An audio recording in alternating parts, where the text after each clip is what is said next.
Bismillahirrahmanirrahim.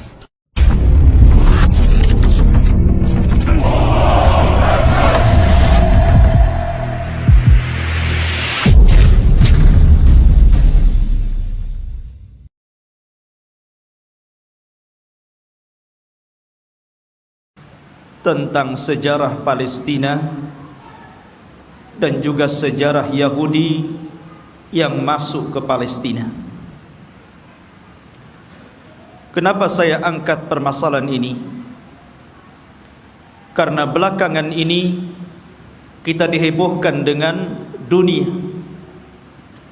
tentang pernyataan pemimpin Amerika Donald Trump yang hendak memindahkan ibu kota Israel ke Yerusalem dengan dalih dan alasan sejarah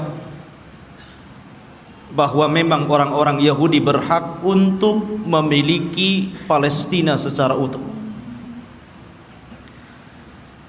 Karena mereka kemudian mengangkat sejarah, maka kita angkat sejarah. Karena sesungguhnya orang-orang Yahudi itu bukan orang-orang yang berhak mendapatkan tanah itu, karena mereka datang belakangan. Kita wajar menilai bahwa orang-orang Nasrani membantu orang-orang Yahudi demi terciptanya negara Israel Raya, karena masing-masing punya kepentingan. Orang-orang Yahudi berkepentingan bahwa di Israel ini, maksudnya di Palestina, tepatnya di Masjidil Aqsa, mereka meyakini bahwa disitulah haikal Sulaiman. Dan haikal itu maksudnya tempat yang dulu pernah dibangun oleh Nabi Sulaiman. Mungkin semacam masjid bagi orang Islam seperti itu. Dan tidak besar, hanya beberapa meter kali beberapa meter saja. Dan orang-orang ini berusaha untuk menggali situs-situs itu dan ingin mendirikan kembali haikal Sulaiman dan merobohkan Masjidil Aqsa. Karena mereka punya keyakinan kalau haikal ini terbangun, maka inilah puncak kejayaan orang-orang Yahudi dan akan menguasai dunia menurut keyakinan mereka. Lalu apa ikut campur tangan orang-orang Nasrani? Kenapa orang-orang Nasrani membantu orang Yahudi? Bukankah ini kepentingan Yahudi? Karena Nasrani juga memiliki kepentingan yang sama. Sama-sama bercita-cita, bermimpi ingin menguasai dunia dengan terbangunnya haikal Sulaiman ini. Karena menurut keyakinan orang-orang Nasrani, apabila haikal Sulaiman ini sudah terbangun, maka Isa bin Maryam akan turun dan akan menguasai dunia dan akan memimpin orang-orang Nasrani. Jadi orang Nasrani ini memanfaatkan orang Yahudi, dan orang Yahudi juga memanfaatkan orang-orang Nasrani. Keyakinan kaum muslimin juga sama. Karena Nabi SAW pernah mengatakan, imaratul baitil maqdis kharabu Yathrib. Kelak bahwa Baitul Maqdis akan menjadi pusat kekuatan kaum muslimin ketika Allah bangkitkan Al-Mahdi Al-Muntadhar Muhammad bin Abdullah, dan akan menguasai dunia. Jadi rupanya tiga agama ini punya kepentingan masing-masing. Yahudi punya kepentingan, Nasrani punya kepentingan, dan tentunya kita kaum muslimin juga punya kepentingan. Sama-sama bermimpi akan menguasai dunia. Tapi bagi umat Islam ini bukan mimpi, tapi ini sebuah kenyataan. Nabi SAW yang bersabda bahwa kelak kekuatan kaum muslimin akan menyatu di Syam, tepatnya di Palestina. Ma'asyiral muslimin rahimani wa rahimakumullah. Maka kita akan angkat sejarah Palestina dan juga sejarah orang-orang Yahudi ini. Sebelum saya angkat sejarah ini, saya ingin menjelaskan tentang fadail Palestina dulu, keutamaan negeri Palestina ini. Negeri Palestina, ikhwan, di situ ada satu kiblat yang dijadikan kiblat pertama dalam Islam. Karena ketika Nabi SAW salat, di awal salat sebelum Allah Subhanahu wa taala memalingkan kiblat, maka kiblatnya Rasul dan para sahabat menuju Baitul Maqdis. Barulah setelah kemudian Nabi SAW berdoa kepada Allah agar kiblat itu dialihkan ke Masjidil Haram. Turunlah ayat, qad nara taqalluba wajhika fis sama falanuwalliyannaka kiblatan tardaha fawalli wajhaka syatral Masjidil Haram. Baru setelah turun ayat ini, maka Nabi SAW kemudian menyuruh seluruh kaum muslimin sejak hari itu, bahkan sampai hari ini, bahkan sampai kiamat dibangkitkan, bahwa kiblat kita telah dirubah dari kiblatnya orang-orang Yahud menjadi kiblat kaum muslimin ke Baitullah Al-Haram. Dari sini menunjukkan bahwa ada sejarah bahwa Baitul Maqdis yang ada di Palestina adalah kiblatnya kaum muslimin. Dan Nabi SAW pernah di-Isra' Mi'rajkan oleh Allah dan sempat salat di Baitul Maqdis, bahkan menjadi imam bagi para nabi. Kemudian ikhwatu fiddin yang dimuliakan Allah Azza wa Jalla, negeri Palestina ini adalah negerinya para nabi dan rasul. Negeri ini adalah negerinya para nabi dan rasul. Negerinya Ibrahim alaihi salatu wassalam, negerinya Ishak, negerinya Ya'qub, negerinya Ismail dilahirkan di situ walaupun kemudian hijrah ke Mekah. Negerinya Daud alaihi salatu wassalam, negerinya Nabi Yusuf, negerinya Sulaiman, negerinya Yahya, dan para nabi banyak diutus di negeri ini. Jadi negeri ini adalah negerinya para nabi. Bahkan sebagian para nabi dikubur di sini. Seperti Ibrahim alaihi salatu wassalam dikubur di Khalil, Palestina. Kemudian juga Nabi Yusuf alaihi salatu wassalam dahulu dikubur di Mesir, tapi kemudian jasadnya dibawa ke Palestina dan dikubur di Palestina. Kemudian juga kuburannya Nabi Ishak alaihi salatu wassalam, kuburannya Nabi Ya'qub, Nabi Harun, Nabi Musa, seluruh para nabi ini dikubur di Palestina. Jadi ini memang negerinya para nabi, ikhwan. Negeri yang sangat suci, negeri tersuci ketiga setelah Mekah, Madinah, kemudian Syam. Dan Nabi SAW pernah bersabda, tuba lisyam, tuba lisyam, tuba lisyam. Kata Nabi SAW, beruntung orang-orang Syam itu, beruntung orang-orang Syam itu, beruntung orang-orang Syam itu. Kemudian sahabat bertanya, kenapa wahai Rasul?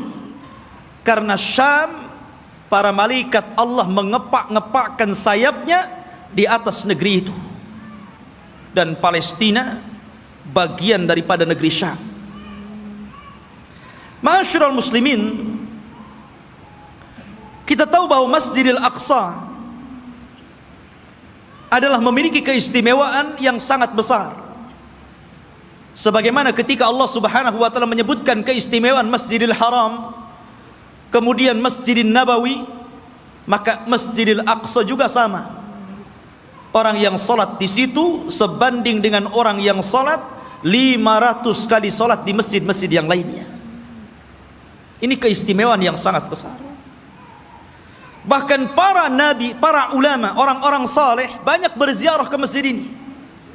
Negerinya para ulama, negerinya kitab-kitab. Banyak para ulama yang kemudian terlahir di negeri Palestina. Kita tahu bahwa Imam Syafi'i lahir di mana? Di Gaza, Gaza Palestina. Di sana ada Al-Asqalan. Kita kenal dengan Al-Imam Ibnu Hajar Al-Asqalani. Asqalan Palestina. Jadi banyak para ulama dunia, bukan ulama kecil, ulama dunia, itu lahir di Palestina. Bahkan Nabi SAW melarang tidak boleh safar dalam rangka ibadah kecuali di 3 tempat: Masjidil Haram, Masjid Nabawi, dan Masjidil Aqsa. Kata Rasul, la tushaddur rihal illa ila thalathati masajid. Tidak boleh kalian melakukan safar dalam rangka ibadah kecuali di 3 masjid ini. Salah satunya Masjidil Aqsa. Bahkan Nabi SAW pernah berdoa, Allahumma barik lana fi syamina wa barik lana fi yamanina. Ya Allah, berkahi negeri Syam kami. Ya Allah, berkahi negeri Yaman kami. Di sini Rasul mendahulukan Syam kemudian Yaman, menunjukkan bahwa Syam lebih utama dibandingkan Yaman.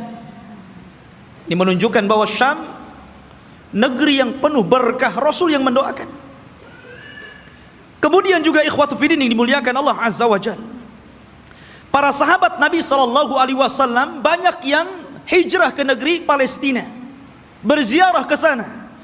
Di antaranya adalah Umar ibn al-Khattab radhiyallahu an, Abu Ubaidah Amir ibn al-Jarrah, kemudian juga Safiyah istri Nabi, Safiyah bintu Huyai, kemudian juga Mu'adh ibn Jabal, Abdullah ibn Umar, Salman al-Farisi, Abu Dhar al-Ghifari, kemudian Abu Hurairah radhiyallahu an, Bilal ibn Rabah, Amr ibn As, Muawiyah bin Abi Sufyan, dan banyak lagi para sahabat Rasul yang mereka hijrah dan berziarah ke negeri Palestina ini. Artinya ini negeri para sahabat Rasul, bukan hanya negeri para nabi dan rasul, dan juga negeri para sahabat, negeri para ulama, negeri kitab-kitab ahli sunnah wal jamaah. Jadi memang luar biasa. Bahkan negeri ini kelak akan menjadi berkumpulnya seluruh manusia, karena negeri ini disebut mahsyar. Di antara tanda-tanda kiamat, akan muncul api dari hadraul maut, kemudian akan menggiring manusia dan mengumpulkan di Syam. Saat itulah kiamat dibangkitkan. Masyarul muslimin, dan banyak lagi kalau kita bercerita tentang keutamaan Palestina. Lalu sejarahnya, kapan negeri ini memiliki penduduk dan manusia? Apakah orang-orang Yahudi yang mengklaim bahwa mereka adalah memiliki tanah Palestina dan sekitarnya, ataukah siapa? Disebutkan ikhwatu fiddin dalam sejarah, baik sejarah yang dicatat oleh para ulama Islam ataupun sejarah yang dicatat Barat. Bahkan sejarah ini juga tertera dalam perjanjian lama, Taurat, bahwa dahulu yang menghuni negeri tersebut bukan Yahudi. Yahudi itu jauh datang belakangan. Ya. Bagaimana mungkin kemudian Yahudi mengklaim bahwa itu adalah tanah mereka? Mereka datang belakangan. Mereka adalah umat yang terusir dari Mesir. Orang-orang Yahudi hidup di Mesir dari Bani Israel. Kemudian dibawa hijrah oleh siapa? Musa. Nabi Musa alaihi salatu wassalam yang membawa Bani Israel sampai ke Palestina. Jadi mereka itu datang belakangan. Lalu siapa yang pertama kali? Menurut situs sejarah ada yang mengatakan bahwa orang-orang yang menempati negeri itu adalah satu kabilah yang bernama Kan'aniyun. Kan'aniyun ini kabilah keturunan dari Syam, Syam ibn Nuh alaihi salatu wassalam. Artinya ini kabilah dari Jazirah Arab. Jadi orang Arab yang pertama kali memiliki tanah itu. Ya. Jadi dahulu ketika terjadi qahat, terjadi paceklik yang luar biasa di Jazirah Arab, sehingga banyak kelaparan dan meninggal, maka kemudian mereka mencari tanah untuk hidup, karena mereka sudah tidak bisa hidup lagi di Jazirah Arab. Maka mereka pun berhijrah sampailah ke negeri yang hari ini disebut dengan Palestina. Jadi mereka adalah kabilah Kan'aniyun. Kabilah Kan'aniyun, kabilah dari Arab. Dan mereka memiliki beberapa kabilah. Ada namanya kabilah Amuriyun. Kabilah Amuriyun ini kabilah yang hidup di lembah-lembah di Palestina. Kemudian ada kabilah namanya Yaguthiyun, dan mereka hidup di negeri di sekitar Al-Quds yang kita kenal dengan Masjidil Aqsa, Baitul Maqdis. Kemudian adapun Kan'aniyun, maka mereka hidup di satu daerah yang bernama Arihah, dan Arihah adalah kota tertua di dunia. Belum ada kota di zaman itu kecuali Arihah. Makanya Arihah itu kota tertua di dunia, belum ada kota kecuali ini. Lah hiduplah kabilah namanya Kan'aniyun. Ma'asyiral muslimin rahimani wa rahimakumullah. Lalu kenapa muncul kalimat Palestina? Kalau antum membaca dalam perjanjian lama Taurat, bahkan disebutkan juga dalam Injil, tidak ada kalimat Bani Israel atau Yahudi. Ya. Yang ada adalah kabilah Kan'aniyun. Itu mereka mengakui dan tercantum dalam kitab-kitab mereka. Nggak ada Bani Israel, nggak ada Yahudi, apalagi Yahudi datang belakangan gitu kan dibandingkan Bani Israel. Munculnya kabilah ini, kita tahu bahwa Palestina itu berdekatan dengan Mesir, karena dipisah dengan Sahara, hanya dipisah dengan padang pasir yang luas. Jadi antara Mesir dan Palestina itu berdekatan. Ya, di situ ada jalur Gaza namanya. Itu pemisah antara Palestina dan Mesir gitu kan. Lah, ada satu kelompok yang kemudian ketika itu menyerbu Mesir. Yang kemudian akhirnya terjadilah kesepakatan, karena waktu itu antara Palestina dan Mesir menyatu, bukan beda negara kayak sekarang, tidak, menjadi satu. Sehingga kemudian ketika kelompok yang menyerang Mesir ini kemudian berdamai, maka mereka pun meminta daerah yang disebut dengan Al-Falas, yang kemudian belakangan disebut Palestina, dan sekarang kita kenal dengan Palestina. Dari situlah ikhwatu fiddin bahwa kabilah yang menyerbu ini akhirnya menetap di sebuah tempat namanya Falas. Lah sebelumnya sudah ada orang-orang Arab yang tinggal di situ. Ya. Sehingga kemudian akhirnya karena berlalunya zaman, berlalunya masa, berkembangnya mereka, akhirnya saling menikah sesama mereka. Antara Yaguthiyun, Amuriyun, kemudian juga Kan'aniyun, akhirnya tidak ada daerah yang lebih dikenal daripada Falas, yang kemudian belakangan disebut Palestina. Itulah sejarah penamaan Palestina. Jadi sebuah nama tempat yang kemudian sekarang disebut dengan Palestina. Taib. Lalu kenapa kemudian muncul Bani Israel dan belakangan muncul nama Yahudi di sini? Kapan mereka masuk?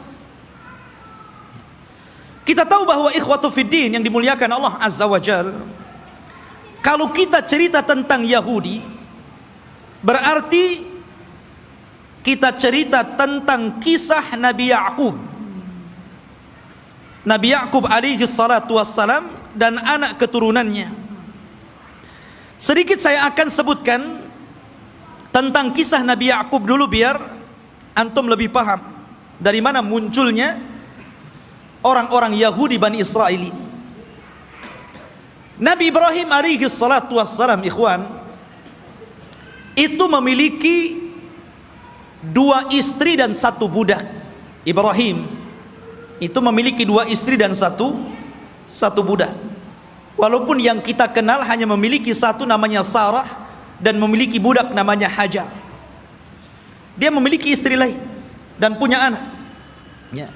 Tetapi yang masyhur adalah dari Siti Sarah. Lahirlah seorang yang kemudian menjadi nabi penerus Ibrahim, namanya Ishak. Nabi Ishak. Dari Ishak inilah kemudian lahir namanya Yakub. Yakub ini banyak saudaranya, dan selalu ada konflik antara Yakub dan saudara-saudara Yakub yang lainnya. Lah Yakub ini anak Ishak yang paling saleh, yang kemudian menjadi penerus Ishak, menjadi nabi juga, Nabi Yakub namanya. Sehingga dia terkadang di malam hari selalu menyendiri, selalu pergi di malam hari. Dalam bahasa Arab, pergi di malam hari itu namanya Isra. Makanya ada Isra, ada Mi'raj. Isra itu perjalanan malam yang ditempuh Rasul dari Masjidil Haram ke Masjidil Aqsa. Ya. Kemudian karena Yakub ini selalu berjalan tengah malam, makanya kemudian dia pun disebut Israil. Karena Isra itu diambil dari suka berjalan tengah malam. Tapi ada juga yang mengatakan Isra itu artinya abdun dan il itu adalah Allah. Jadi artinya Abdullah. Karena Yakub itu selalu beribadah kepada Allah Subhanahu wa taala, maka orang-orang di zaman itu karena menggunakan bahasa Ibrani menyebutnya sebagai Israil. Jadi penamaan Israil itu dari siapa? Nabi Yakub. Ya. Dan Nabi Yakub alaihi salatu wassalam itu memiliki 4 istri, 2 sah dan 2 budak. Maksudnya yang 2 sah istri dia dan 2 budak, dan semuanya melahirkan anak, sehingga jumlahnya menjadi 12. Lah dari salah satu istri Nabi Yakub namanya Rahil, lahirlah seorang nabi yang kelak akan meneruskan Yakub kenabiannya, namanya Yusuf, dan juga saudaranya namanya Binyamin. Kita tahu bahwa sejarah ini ma'ruf, sering diceritakan kan. Yusuf dizalimi saudara-saudaranya, akhirnya kemudian dibuang ke sumur, kemudian dipungut oleh para pedagang, sampailah di Mesir, kemudian dibeli oleh para pejabat Mesir, kemudian belakangan menjadi bendaharawan Mesir. Dari sinilah kemudian Yusuf memborong seluruh keluarganya dari Palestina menuju Mesir. Tidak ada satupun keturunan Yakub yang tinggal di Palestina. Semua berangkat ke Mesir. Tidak ada satupun. Jadi 12 saudara Nabi Yusuf itu semuanya berangkat ke Mesir, dan ditampung oleh Nabi Yusuf alaihi salatu wassalam, karena dia telah menjadi pejabat besar di Mesir, bendaharawan, dan sangat dihormati oleh kerajaan Mesir ketika itu. Lah selama Nabi Yusuf hidup, maka Yakub dan anak-anaknya diberikan sebuah daerah, kemudian mereka hidup di situ, dan mereka mendapatkan fasilitas yang luar biasa disebabkan oleh Nabi Yusuf alaihi salatu wassalam. Maka beranak pinaklah orang-orang ini, yang kemudian keturunan dari 12 putra Yakub disebut Bani Israil. Keturunan Israil, Nabi Yakub. Selama mereka berada di Mesir dan Nabi Yusuf masih hidup, mereka dihargai. Mereka hidup senang, hidup mewah, mereka berkembang biak luar biasa. Tapi setelah Nabi Yusuf alaihi salatu wassalam meninggal dunia, mulailah kemudian Mesir menekan mereka. Mulailah suku Kipti, suku terbesar ketika itu yang menguasai Mesir, rajanya namanya Fir'aun, mulailah menjajah Bani Israel ini. Belakangan kemudian Bani Israel menjadi budaknya Fir'aun. Budaknya Fir'aun, tertindas mereka. Karena tertindas inilah, maka kemudian Allah Subhanahu wa taala utus kepada mereka secara singkat siapa? Nabi Musa.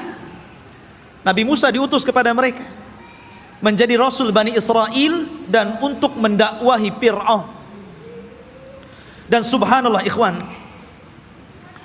kita tahu bahwa di zaman Bani Israel diutusnya Nabi Musa alaihi salatu wassalam kepada mereka, Bani Israel ini menyaksikan 9 mukjizat besar di hadapan mereka dengan mata mereka sendiri.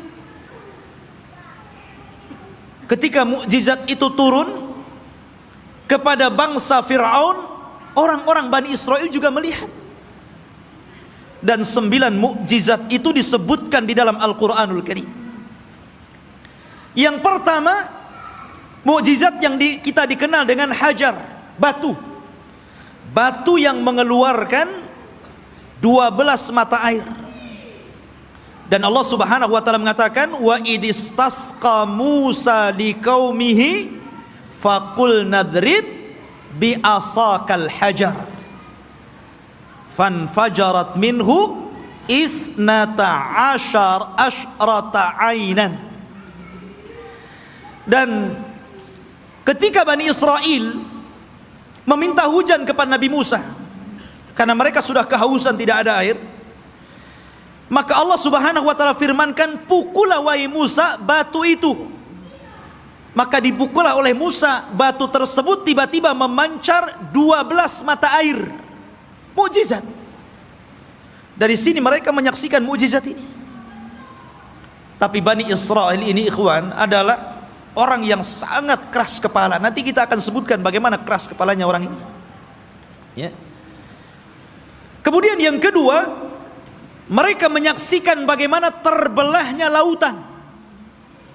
Betul-betul menyaksikan itu, dan mereka melewati lautan.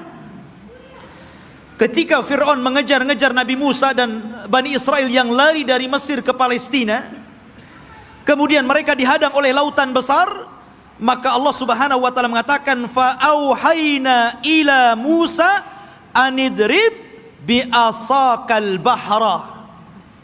Dan kami wahyukan kepada Musa agar memukul dengan tongkatnya lautan. Fanfalaka fakana kullu firqin kataudil adhim.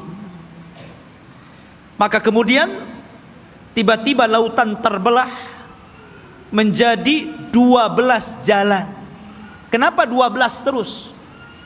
Karena memang Nabi Musa alaihi salatu wassalam membawahi 12 kabilah Bani Israel. Jadi mereka dikasih satu-satu mata air, satu kabilah satu. Ketika memukulkan lautan juga dibuat 12 jalan. Jadi masing-masing kabilah berjalan sendiri-sendiri. Mereka menyaksikan itu. Ya. Kemudian juga menyaksikan tongkat. Ketika Nabi Musa alaihi salatu wassalam berduel dengan tukang-tukang sihir Fir'aun, maka Allah Subhanahu wa taala katakan, fa'alqa asahu fa idza hiya thu'ban mubin. Fa'alqi asah. Maka Musa pun kemudian melemparkan tongkatnya, tiba-tiba tongkat itu menjadi ular yang sangat besar. Bani Israel menyaksikannya, menyaksikan bagaimana tongkat Musa berubah menjadi ular besar dan memakan ular-ular kecil tukang-tukang sihir Musa, tukang-tukang sihir Fir'aun. Kemudian juga kekurangan makanan dan hilangnya buah-buahan, sehingga Fir'aun dan juga kabilah-kabilah Fir'aun dari kalangan Kibti, mereka merasa kelaparan, susah cari buah-buahan. Allah Subhanahu wa taala berfirman, walaqad aqadna ala fir'auna bisinin wa naqsim minats thamarati la'allahum yadhakkarun.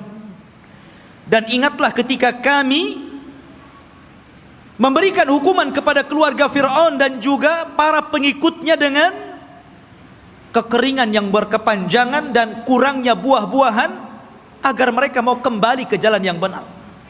Dan Bani Israel menyaksikan ketika orang-orang Fir'aun kelaparan, mereka justru kekenyangan. Ini mukjizat. Ya. Kemudian juga tufan, angin yang sangat besar yang kemudian banyak membunuh, menghancurkan tembok-tembok dan juga rumah-rumah. Allah katakan fa arsalna alaihim tufan. Allah kirim kepada mereka tufan, angin yang sangat besar. Kemudian juga al-jarad, di mana-mana belalang. Belalang di mana-mana ikhwan. Di rumah-rumah, di dapur-dapur, bahkan di tempat tidur, belalang di mana-mana. Kemudian juga kumal kutu dan juga dafadi', katak dan kodok, di mana-mana ada kodok. Kemudian juga darah, di mana seluruh air bersih menjadi merah dan berdarah. Dan ini disaksikan Bani Israel dan juga orang-orang Fir'aun.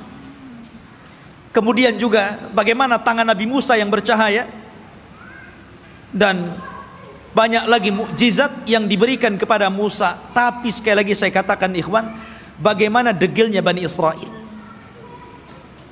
Allah sudah tampakkan banyak mukjizat kepada mereka, tapi mereka kufur kepada Allah Azza wa Jalla. Kita perhatikan ketika Nabi Musa alaihi salatu wassalam berhasil menyeberangkan Bani Israel sehingga mereka mampu melewati lautan dan Allah tenggelamkan Fir'aun di Laut Merah. Mulailah kemudian ketika mereka melewati satu kabilah dan kabilah itu menyembah berhala, tiba-tiba satu di antara mereka datang kepada Musa dan mengatakan, ij'al lana ilahan kama lahum alihah. Heh Musa, jadikan untuk kami berhala-berhala sebagaimana mereka punya berhala untuk disembah. Lihat, Allah sudah tampakkan 9 mukjizat. Harusnya mereka makin beriman, kan begitu? Ini sudah diseberangkan, lihat ada orang nyembah berhala, minta pula berhala. Bani Israel ikhwan, inilah wataknya orang-orang Yahudi. Makanya Nabi SAW ketika perang Hunain kemudian melewati ada pohon yang di zaman jahiliyah selalu digantungkan pedang dengan keyakinan bahwa kalau mereka gantungkan pedang di situ, maka pedang itu akan ditransfer kekuatan, dan apabila dipakai maka pedang itu akan mudah untuk membunuh musuh. Itu keyakinan orang musyrik tabaruk dengan pohon bidara. Maka sahabat mengatakan, ya Rasulullah, jadikan jugalah pohon sama seperti pohonnya orang-orang musyrik, biar sebelum perang kita gantungkan juga pedang kita di situ. Oh, Rasul marah. Allahu Akbar, kata Rasul. Kalian ini persis seperti Bani Israel yang mengatakan kepada Musa, jadikan untuk kami banyak berhala sebagaimana mereka banyak berhala. Lihat.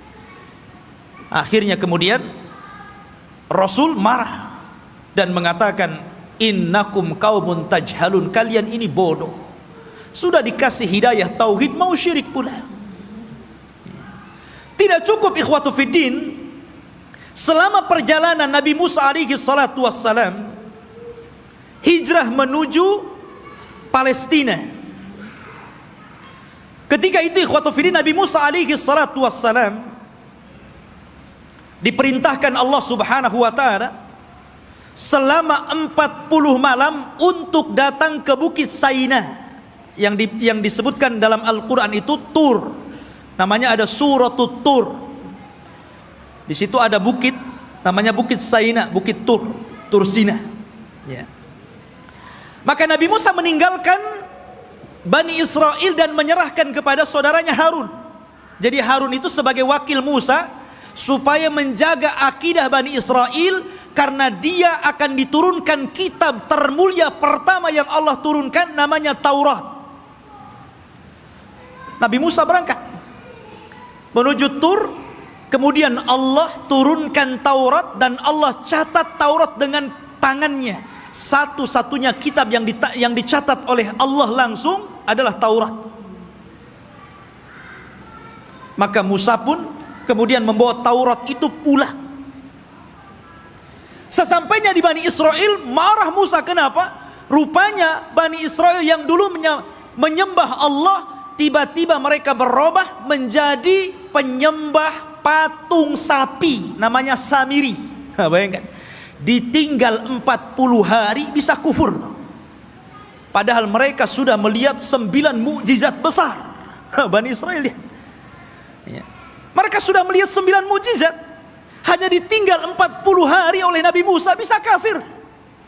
Menyembah Samiri, patung sapi. Maka kemudian Nabi Musa marah kepada siapa? Kepada Harun. Sampai disebutkan di dalam Al-Quran, Nabi Musa marah, kemudian mengambil rambutnya Harun dan memegang janggutnya seperti ini, kemudian tarik ke depan. Kalau antum nggak ada janggutnya susah lah. Pegang kepala, pegang janggut, kemudian ditarik sama Musa. Maka Nabi Harun mengatakan, ya bena la ta'khud bilihyati wa bira'si.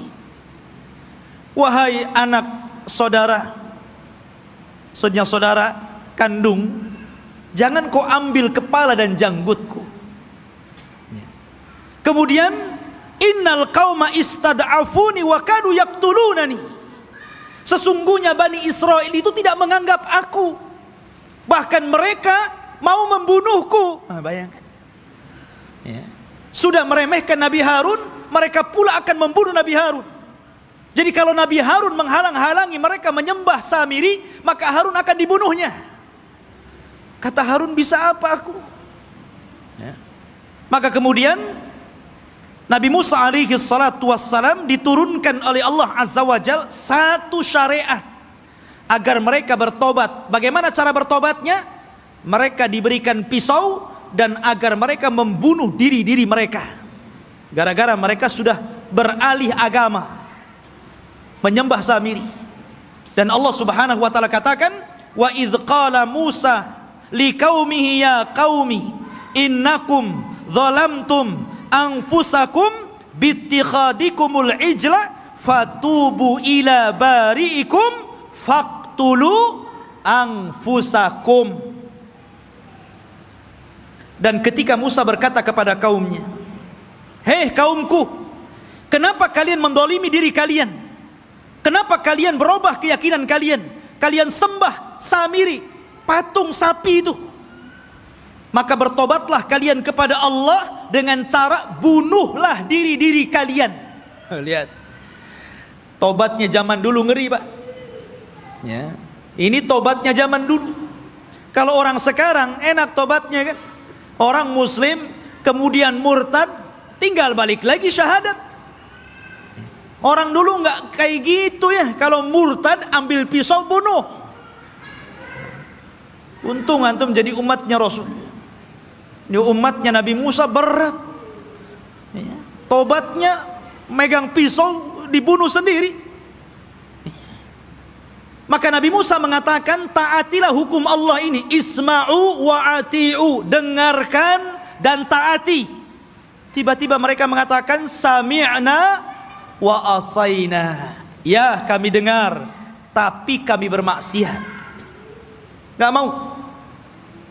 Makanya Nabi SAW pernah marah kepada para sahabatnya gara-gara ketika Allah Subhanahu wa taala turunkan ayat di akhir surah Al-Baqarah. Ketika Allah Subhanahu wa taala berfirman tentang masalah amalan hati yang akan dihisab. Wa in tukhfu ma fi sudurihim wa in tubdu aw tukhfuhu yuhasibkum bihillah. Apapun yang kalian tampakkan dari amalan kalian, apapun yang kalian sembunyikan dari amalan kalian, maka Allah akan menghisab kalian. Sahabat mendengar ayat ini berat. Kalau yang tampak bolehlah, kalau yang enggak tampak macam mana pula dihisab. Karena setiap orang itu tidak lepas daripada hati yang terkadang punya keinginan untuk berbuat jahat walaupun tidak sampai. Semua orang kan seperti itu. Tidak mungkin hati itu bersih terus kan mau melakukan kebaikan. Terkadang hati kita ini memiliki keinginan yang berbeda, kejahatan. Kalau yang tersembunyi akan dihisab berat bagi kami wahai Rasul.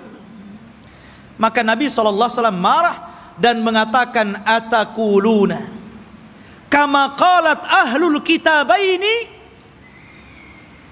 qalu sami'na qulu sami'na wa ata'na. Maka mereka mengatakan sami'na wa asaina. Apakah kalian akan mengatakan seperti perkataan ahli kitab yang disuruh oleh nabinya sami'na wa ata'na, malah mengatakan sami'na wa asaina?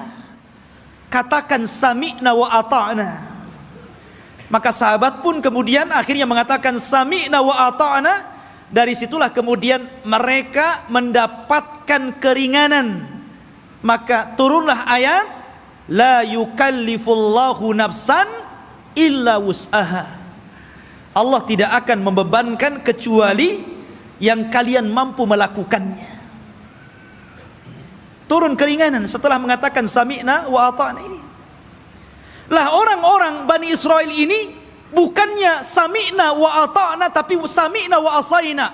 Marah Nabi Musa karena mereka tidak mau bertobat dengan cara membunuh diri-diri mereka.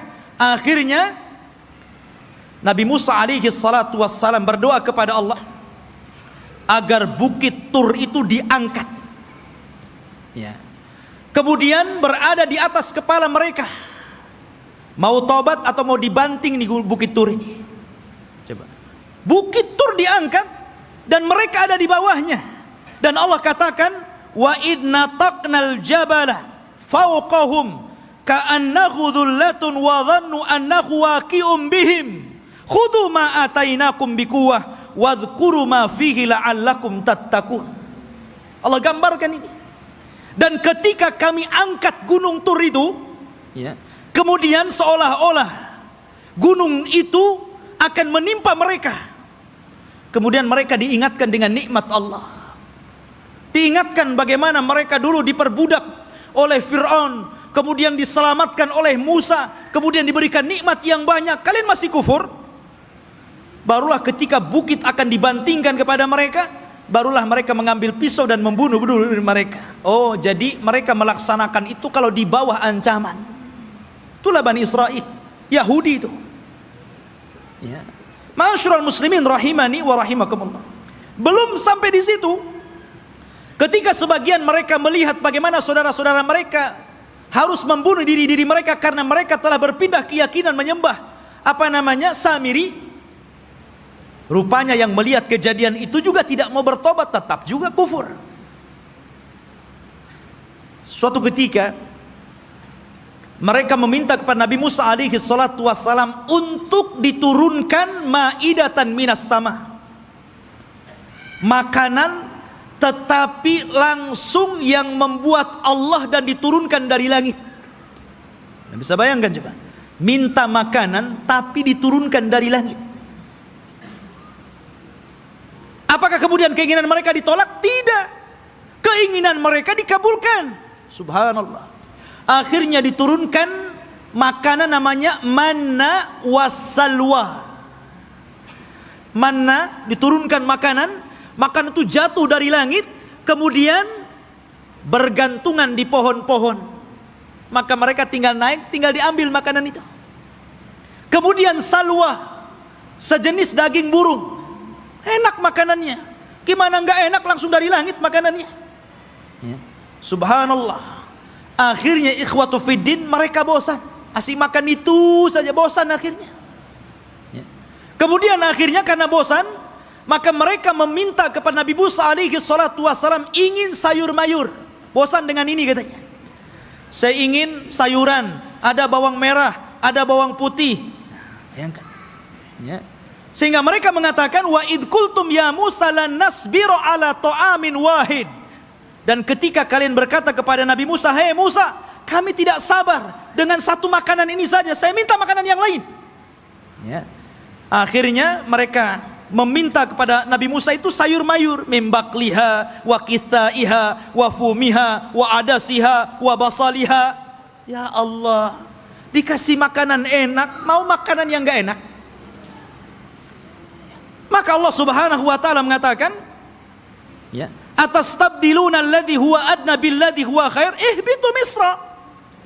Kenapa kalian memilih makanan yang enggak enak dan membuang makanan yang enak? Kalau hanya ingin sayur mayur, bawang-bawangan, sana ke Mesir. Antum tinggal pergi ke kota, beli ada. Kenapa mesti harus kemudian diturunkan dari langit? Degilnya Bani Israel, ikhwan. Ya, sudah Allah Subhanahu wa taala utamakan mereka, tetap saja mereka kufur kepada Allah Subhanahu wa taala. Bahkan suatu ketika ikhwatu fiddin, ini masih di tengah perjalanan hijrah mereka sampai ke Palestina ini, di sepanjang jalan mereka itu diperlihatkan mukjizat yang banyak. Akhirnya suatu ketika ada salah seorang terbunuh. Kemudian Allah Subhanahu wa taala mewahyukan kepada Nabi Musa agar memotong seekor sapi betina. Kemudian dipukulkan dagingnya kepada orang yang mati, maka dia akan hidup sesaat dan akan menyebut siapa pembunuhnya. Tapi orang Bani Israel ini tidak mau melaksanakan dan mengira itu adalah olok-olokan dari Musa. Gimana Musa ini? Kita ini mencari siapa yang membunuh orang ini. Kenapa disuruh menyembelih seekor sapi? Apa kaitan pembunuhan dengan seekor sapi? Maka Musa mengatakan, sudah, lakukan saja. Kalau mereka melakukan, selesai sebenarnya. Tapi mereka mengatakan, sapinya seperti apa? Warnanya kayak apa? Kemudian sapi ini sudah dibajak atau belum? Coba nyari yang susah. Ya. Akhirnya kemudian disifatkan tuh oleh Allah Subhanahu wa taala bagaimana sapinya. Sapinya safraun faqi'ul launuha tasurrun nadirin. Warnanya harus kuning mengkilat. Yang kalau orang lihat itu senang. Kan belum tentu ada orang senang. Ini harus senang kalau orang-orang melihat. Susah juga kan? Ya. Awanun baina dzalik, harus nggak boleh tua, nggak boleh muda. Ya. La dalulun fihi wala, dan tidak juga pernah dipekerjakan, artinya tidak pernah dijadikan untuk membajak sawah dan kebun. Pokoknya sulit. Makanya Allah mengatakan hampir-hampir mereka tidak mendapatkan sapi itu. Bukan tidak ada sapinya, ada sapinya. Tetapi mereka tidak sanggup menebusnya. Karena Allah takdirkan sapi itu yang punya anak yatim. Kemudian karena itu satu-satunya warisan dari orang tuanya, anak yatim yang saleh, dari keluarga yang saleh. Maka malaikat menjelma manusia, ngomong sama anak yatim itu, nak, nanti sebentar lagi ada orang yang akan menawar sapimu. Jangan kau kasih kecuali kau jual dengan seberat emas seberat sapimu. Gimana coba? Ngumpulkan emas seberat sapi itu gimana itu? Ya. Akhirnya kemudian karena memang itulah syaratnya gitu kan, harus membeli sapi dengan seberat emas sebesar sapi, ya terpaksa orang-orang mengumpulkan apa yang diminta anak itu. Kaya anak ini kan gitu. Ya, coba. Seperti itu ta'annutnya orang-orang Bani Israel. Jadi memang aduh, orang Bani Israel ini keras kepala. Jadi antum jangan kayak Bani Israel. Keras kepala. Ya. Bahkan setelah kejadian ini betul-betul mendapatkan sapi, kemudian dipukulkan kepada orang mati dan hidup lagi, kemudian menyebut siapa pembunuhnya. Bukannya mereka bertobat dengan melihat mukjizat ini, bahkan summa qasat qulubuhum, malah keras hatinya ikhwan, makin keras. Bahkan Allah mempermisalkan, kalau hati ini keras, batu loh, kalau terkena tetesan air bisa bolong. Tapi hatinya Bani Israel lebih keras daripada batu. Tuh, bayangkan. Itu Bani Israel. Seperti itulah orang-orang Yahudi. Akhirnya ikhwatu fiddin, setelah kemudian mereka pun berjalan jauh meninggalkan Mesir gitu kan. Ada sebuah kejadian. Mereka tersesat. Mereka tersesat dan tidak bisa masuk dan meneruskan perjalanan. Karena ada satu wasiat Nabi Yusuf yang belum pernah mereka tunaikan. Di mana Nabi Yusuf itu berwasiat agar jasadnya dipindah dari Mesir dan dikubur di Palestina. Dan ketika itu tidak ada yang tahu di mana letak kuburan Nabi Yusuf alaihi salatu wassalam kecuali seorang nenek tua. Dan ini teringat dengan kisah Rasul ketika pulang dari peperangan. Ketika itu Nabi Shallallahu Alaihi Wasallam kehabisan bekal, kemudian singgah di salah satu perkampungan di perbatasan Madinah, perkampungan orang-orang Yahudi yang terusir dari Madinah karena berkhianat.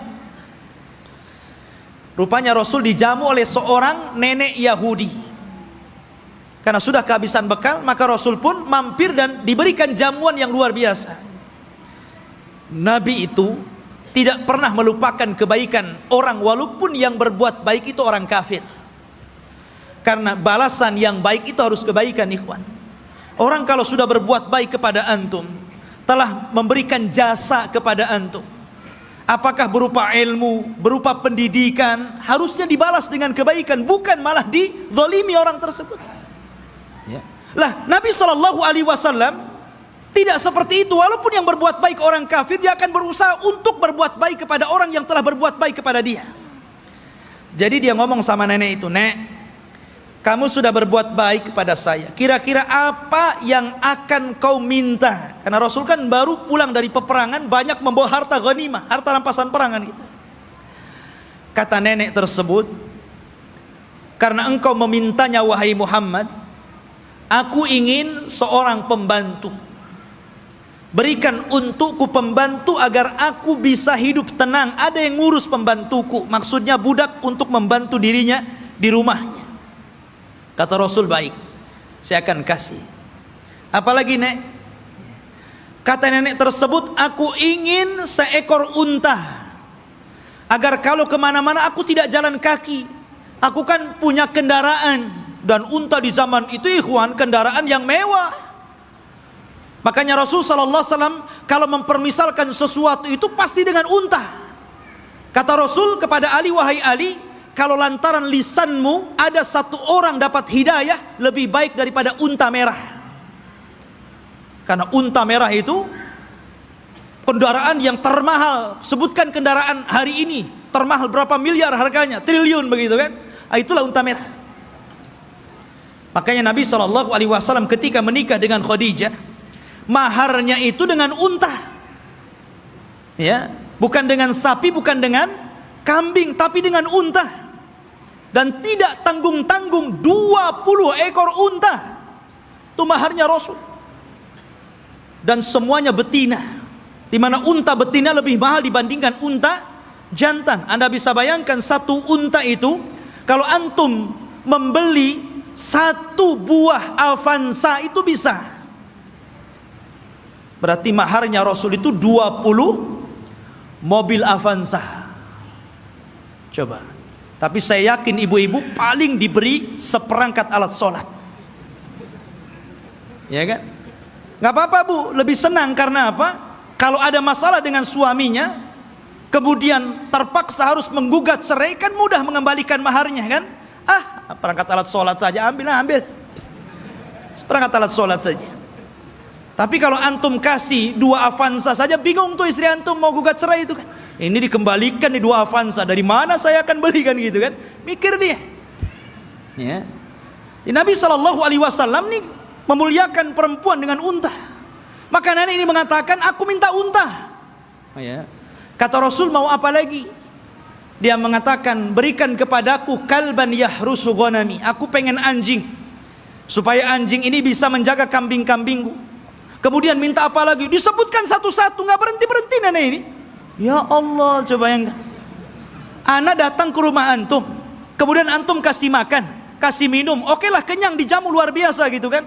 Selepas itu antum ngomong, "Ya, sebagai balasan tolong Ustadz kasih saya Avanza, ya, kasih saya pembantu, kasih saya mesin cuci."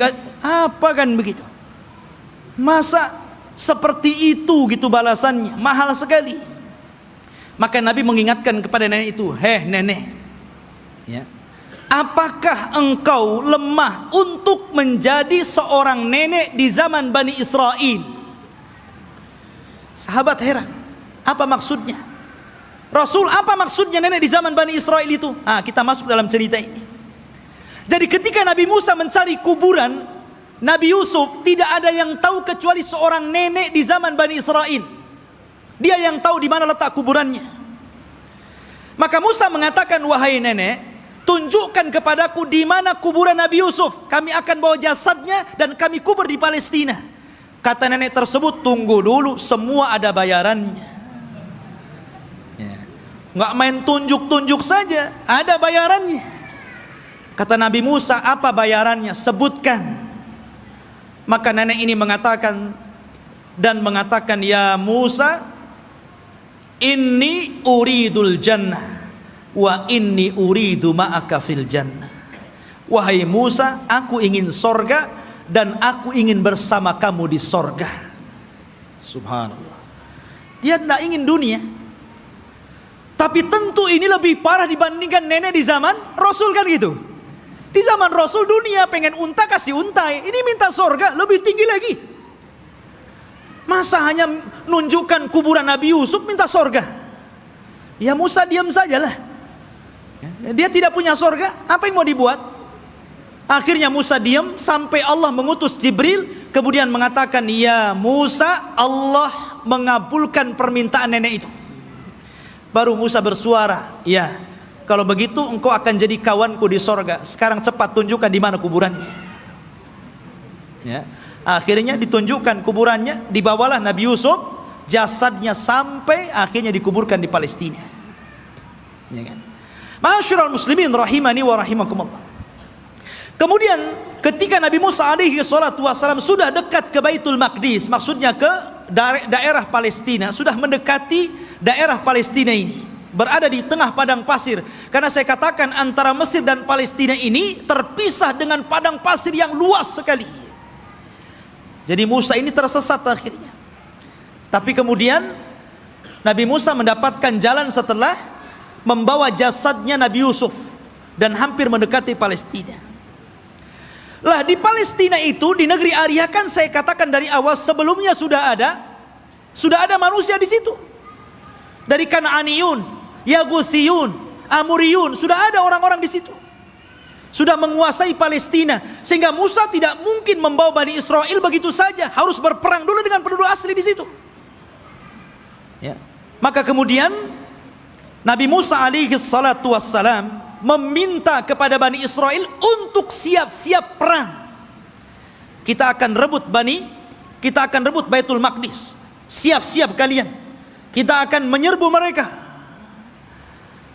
Maka mereka mengatakan, setelah Nabi Musa menyebutkan, wa idh qala Musa liqaumihi ya qaumi dzkuru ni'matallah alaikum ij'ala fikum anbiya wa ja'alakum mulukan wa ataakum ma lam yu'ta ahadan minal alamin. Ketika Musa berkata, hei kaumku, ingatlah nikmat Allah, bagaimana dahulu kalian menjadi budak di Mesir, kemudian diutus kepada kalian nabi, kemudian dijadikan kepada mereka raja yang memimpin kalian, disebutkan nikmat yang banyak. Kemudian Musa mengatakan, ya qaumi dkhulul ardal muqaddasata allati kataballahu lakum wala tartaddu ala adbarikum fatanqalibu khasirin. Di hadapan kalian ada negeri yang disucikan. Masuklah kalian ke negeri itu, karena negeri itu telah ditulis oleh Allah Subhanahu wa taala untuk kalian. Jangan mundur sedikit pun. Kalau kalian mundur, kalian akan menjadi orang yang rugi. Kita akan perang. Tapi mereka mengatakan apa? Qalu ya Musa, inna fiha qauman jabbarin. Nabi Musa, kamu kan tahu negeri itu banyak jabbarin, banyak para pemimpin hebat, banyak para pemimpin bengis. Inna lanadkhulaha, kami tidak akan masuk hatta yakhruju minha, sampai orang-orang itu keluar. Fa in kharaju minha fa inna dakhilun, kalau mereka sudah keluar dari negeri itu, kami yang masuk. Lihat, kata Nabi Musa alaihi salatu wassalam, ada dua orang laki-laki yang diberikan nikmat oleh Allah azza wa jalla. Qala rajulan minal ladzina yakhafuna an amallahu alaihima, dari orang-orang yang takut kepada Allah, Allah berikan nikmat kecerdasan kepada dua orang itu, dan mengatakan udkhulu alaihimul bab fa idza dakhaltumuhu fa innakum ghalibun wa 'alallahi fatawakkalu in kuntum mu'minin. Sudah, kalian siap-siap saja, kita akan masuk ke negeri itu, kalian pasti menang, dan tambatkan hati kalian kepada Allah Subhanahu wa taala.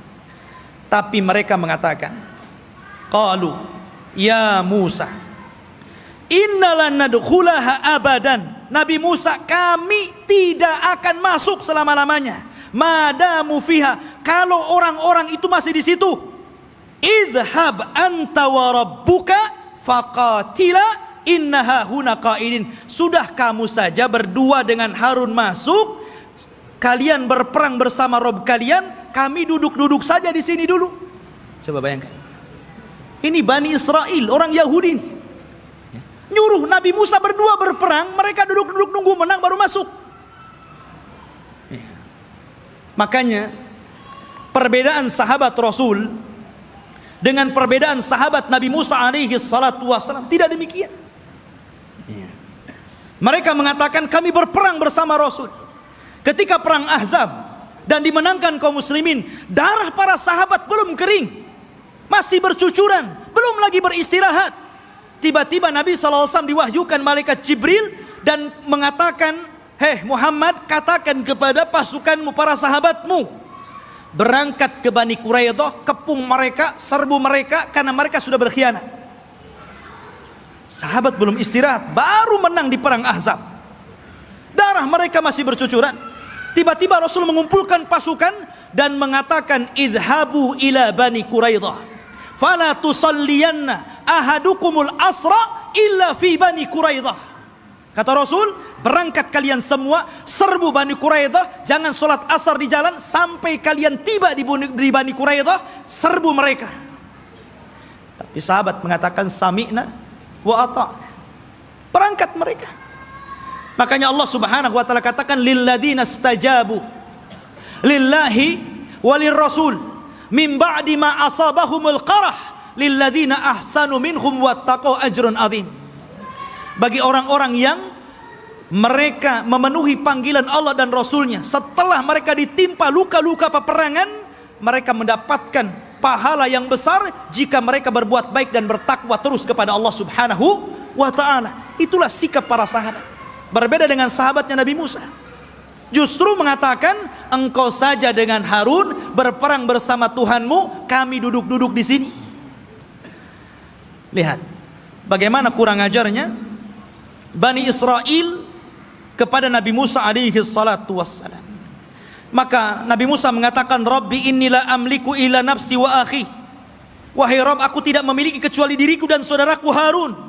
Fafruq bainana wa baina qaumil fasikin. Pisahkan kami dengan orang-orang yang fasik. Maka dengan sebab itu ikhwan, karena mereka sudah menentang Nabi Musa, maka mereka pun dibuat oleh Allah tidak tahu kemana harus berangkat.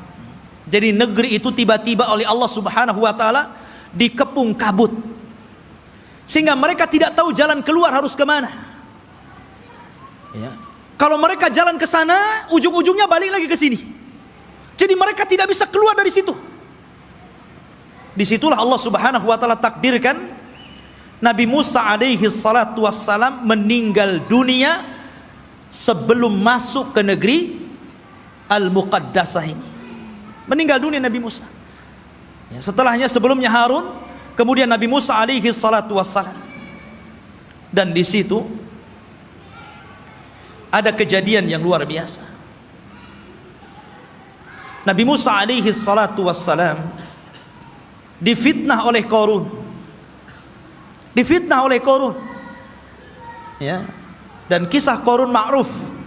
Akhirnya belakangan ditenggelamkan oleh Allah Subhanahu wa taala ke dasar bumi dengan hartanya, sehingga ada istilah harta Qarun katanya. Tapi yang jelas bahwa Nabi Musa meninggal dunia, dan ketika itu digantikan oleh pembantunya namanya Yusha ibn Nun. Akhirnya dia pun diangkat menjadi nabi. Yusha bin Nun ini adalah kawannya Nabi Musa dan juga pembantunya. Dialah yang menemani Nabi Musa ketika mencari Khidir. Kemudian Nabi Musa belajar kepada Khidir. Dan kisah Musa dengan Khidir ma'ruf, disebutkan dalam surah Al-Kahfi, dan diisyaratkan walaupun Khidir tidak ada namanya dalam Al-Quran, tapi isyaratnya ada. Tapi yang jelas bahwa Yusha bin Nun lah yang kemudian berhasil membawa Bani Israel dan masuk ke Baitul Maqdis. Allah menangkan dalam peperangannya. Jadi Nabi Yusha inilah yang membawa pasukan, kemudian berperang dan berhasil menguasai Baitul Maqdis. Dari sini menunjukkan bahwa Bani Israel ini mereka menjajah, bukan asli situ. Mereka datang dari Mesir dengan Nabi Musa, kemudian Nabi Musa meninggal, diganti oleh Yusha bin Nun, kemudian merebut Palestina, dan mereka menjadi tinggal di situ. Jadi Palestina bukan milik orang Yahudi, mereka yang menjajah di situ. Barulah kemudian Yusha bin Nun masuk ke Masjid Al-Aqsa yang sekarang disebut dengan Baitul Maqdis, sekarang Masjid Al-Aqsa. Disitulah Allah Subhanahu wa taala memerintahkan kepada Yusha ibn Nun, karena ketika itu ikhwan, peperangan ini sangat sengit. Kebetulan perang itu terjadi di hari Jumat dan tidak boleh berperang di hari Sabtu, karena orang Yahudi sangat mengistimewakan hari Sabtu. Alasannya apa? Karena hari Sabtu itu hari cutinya Allah. Kenapa Allah cuti? Karena Allah lelah. Setelah menciptakan langit dan bumi, diawali hari Ahad dan diakhiri hari Jumat, Allah lelah, maka Allah beristirahat. Maka hari Sabtu hari istirahatnya Allah, setelah Allah menciptakan langit dan bumi selama 6 hari. Jadi mereka mengatakan ini hari cuti Allah. Kalau Allah saja cuti, kita juga cuti katanya. Jangan berperang. Ya. Tapi Allah kemudian bantah, wa ma massana min lughub. Kami tidak disentuh dengan keletihan, kata Allah. Enak saja kami istirahat. Ya. Maka kemudian ikhwatu fillah, karena perang ini terus berkecambung, hampir matahari tenggelam dan masuk ke hari Sabtu. Ini kalau matahari tenggelam masuk hari Sabtu kan gak boleh perang tuh. Akhirnya Yusha bin Nun memperlihatkan mukjizatnya. Dia nunjuk kepada matahari, innaki ma'murah wa ana ma'mur. Kamu diperintah Allah, saya juga diperintah Allah. Jangan bergerak dulu sampai perang ini menang. Oh, berhenti matahari. Ya. Matahari diem, betul-betul sampai menang perang itu. Matahari nggak bergerak. Nah, itu mukjizatnya Yusha bin Nun, menghentikan matahari sampai menang perang, betul-betul menang. Akhirnya setelah menang baru matahari berjalan dan masuk ke hari Sabtu. Setelah menang inilah maka Allah perintahkan masuk ke Baitul Maqdis sajidan dengan penuh tawadu, dengan penuh merendahkan diri, menundukkan kepala. Kata Allah Subhanahu wa taala mengatakan, masuklah kalian dengan sujud. Maksud sujud itu maksudnya dengan ruku, karena sujud nggak mungkin bisa jalan orang sujud. Ya, dengan menundukkan kepala. Tapi Bani Israil ini degil. Ya. Disuruh maju masuk ke Baitul Maqdis nundukkan kepala, malah berbalik, malah kemudian berjalan lewat punggung, membelakangi Baitul Maqdis sampai mundur gitu. Disuruh maju nundukin pandangan, malah berbalik, malah mundur. Bayangkan Bani Israil sudah dikasih mukjizat, ditampakkan matahari, masih juga menentang Yusha ibn Nun. Bukan itu saja, mereka disuruh untuk membaca Hittah. Masuklah ke Baitul Maqdis dan bacakan Hittah. Hittah itu artinya, ya Allah ampuni dosa-dosaku, ya Allah ampuni dosa-dosaku. Digantinya kalimat Hittah menjadi Hintah. Bayangkan apa Hintah? Ya Allah berikan makanan, ya Allah berikan makanan. Disuruh minta ampun malah minta makanan. Bani Israil, mereka sudah dimenangkan, tinggal masuk saja, masih kurang ajar gitu kan. Ma'asyiral muslimin rahimani wa rahimakumullah. Akhirnya mereka pun tinggal di Baitul Maqdis. Lah, ketika kemudian Yusha bin Nun berhasil menguasai Baitul Maqdis dan menempatkan orang-orang Yahudi atau Bani Israil di Baitul Maqdis dan menguasai Palestina, maka kemudian Yusha ibn Nun pun meninggal dunia. Ketika Yusha ibn Nun meninggal dunia, maka di sini ikhwatu fiddin yang dimuliakan Allah Azza wa Jalla, ketika itu Bani Israil memiliki beberapa hukum. Pertama, mereka dipimpin oleh para nabi. Jadi ketika Yusha bin Nun meninggal, ada nabi. Kemudian nabi ini meninggal, muncul lagi nabi. Nabi ini meninggal, muncul lagi nabi. Bahkan ada satu tempat itu nabinya 3, rasulnya 3. Diutus banyak para nabi, ribuan para nabi diutus. Ketika itu yang memimpin para nabi. Akhirnya Bani Israel bosan, asik nabi terus yang mimpin. Kami mau raja, nggak mau nabi. Nah, bayangkan, nolak nabi mau raja. Ya, ketika itu nabi yang terakhir yang diutus kepada mereka sebelum mereka menjadikan sistem kerajaan adalah Nabi Samuel. Dan Nabi Samuel ini pernah didapati kuburannya di zaman Umar bin Khattab ketika menyerbu Persia. Ketika Umar ibn Khattab berhasil menguasai Persia dan merebut Baitul Maqdis di tangannya, ketika itu dia menjajah satu kota. Rupanya di kota itu ada kuburan Nabi Samuel dan diagungkan penduduknya. Maka Umar ingin mencegah kesyirikan. Tengah malam digalinya kuburan Samuel, kemudian dipindah ke tempat lain, dijadikan 9 kuburan palsu, yang 1 asli, yang 8 palsu. Orang nggak tahu mana Samuel 1. Jadi bingung tuh. Yang tadinya suka minta-minta ke kuburan, bingung. Ini ada 9 kuburan, yang mana 1 yang Samuel ini. Coba kalau kuburan wali kayak gitu ya, bingung orang. Dikubur tuh. Dikubur tempat lain, malam-malam dibuat kuburan palsu banyak-banyak. Di zaman Umar bin Khattab. Makanya Umar itu orang yang paling keras dalam penyimpangan tauhid. Ketika ada orang yang kemudian mulai sholat di satu pohon yang dulu Rasul pernah berbaiat, namanya Baiatur Ridwan, karena sudah mulai digunakan sholat, meminta-minta, ditebang pohon itu sama Umar. Nggak boleh ada orang kesini lagi, walaupun Rasul pernah berbaiat di sini. Harusnya antum begitu. Kalau ada pohon beringin, orang minta-minta di situ, ambil singso, tebas tuh beringinnya. Tapi baca bismillah dulu ya. Nanti antum kesurupan pula di beringin situ. Khotufidin yang dimuliakan Allah Azza wa Jal. Kemudian akhirnya kata Nabi Samuel, baik. Karena ketika itu ikhwatufidin yang dimuliakan Allah Azza wa Jal, karena terjadi perang saudara, maka muncullah di luar dari Bani Israel ada satu kelompok besar namanya Jalut. Jalut ini orangnya besar-besar raksasa, ya, dan punya pasukan besar. Dialah yang kemudian mengambil tabut. Tabut itu isinya apa? Isinya pusaka-pusaka Nabi Musa. Di situ ada Taurat, di situ ada tongkatnya Nabi Musa, di situ ada pakaiannya Nabi Harun dan Musa. Pokoknya peninggalan Musa dan Harun dijadikan satu tempat, kemudian dikotak, disebut tabut namanya. Tabut itu dicuri oleh Jalut dan pasukannya. Maka Bani Israel tidak bisa apa-apa melawan Jalut. Akhirnya kemudian minta kepada Nabi Samuel untuk dikirim kepada mereka seorang raja yang akan memimpin jihad melawan Jalut. Maka Nabi Samuel kemudian atas perintah wahyu dari Allah, maka ditunjuklah Talut sebagai raja pertama Bani Israel. Talut ini orang miskin, tukang ngasih minum